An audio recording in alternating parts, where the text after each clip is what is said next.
پاکستان میں فتنۃ الخوارج کی امن و استحکام کے خلاف کارروائیاں جاری ہیں۔ فتنۃ الخوارج نے ایک بار پھر علماء کرام پر حملے شروع کر دیے۔ چارسدہ میں ممتاز عالم دین شیخ ادریس قاتلانہ حملے میں شہید ہو گئے۔ صدر، وزیر اعظم اور دیگر شخصیات نے ممتاز عالم دین شیخ ادریس کی شہادت پر گہرے رنج و غم کا اظہار کیا ہے۔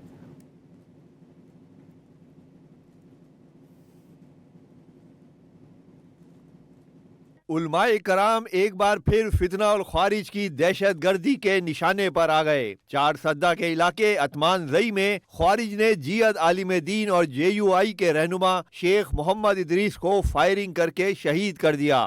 بزدلانہ حملہ اس وقت ہوا جب مولانا شیخ ادریس اپنے مدرسے کی جانب جا رہے تھے۔ حملے میں شیخ محمد ادریس کے 2 گارڈ بھی زخمی ہوئے۔ IG خیبر پختونخوا ذوالفقار حمید نے ابتدائی شواہد کے مطابق واقعہ ٹارگٹ کلنگ کا شاخسانہ قرار دیا۔ پولیس حکام کے مطابق فائرنگ میں 9mm پستول استعمال کیا گیا۔ جائے وقوع سے گولیوں کے خول بھی ملے۔ سیف سٹی کیمروں کی مدد سے حملہ آوروں کی تصاویر بھی حاصل کر لی گئیں۔ افسوسناک واقعے کے خلاف طلبہ نے چارسدہ میں شدید احتجاج کیا۔ مظاہرین نے ٹائر جلا کر مرکزی سڑک ہر قسم کی ٹریفک کے لیے بند کر دی اور ملزمان کی فوری گرفتاری کا مطالبہ کیا۔ شیخ محمد ادریس کی پاکستان سے بھرپور محبت کسی سے ڈھکی چھپی نہیں تھی۔ الحمدللہ دا خدای حمد به مونږ ادا کوو چې د پاکستان د برکت نه پاکستان وګټل دا هغه ملک دی چې جوړ شوی د خدای په نوم دی، دا هغه ملک دی چې په ډېرو قربانو جوړ شوی دی.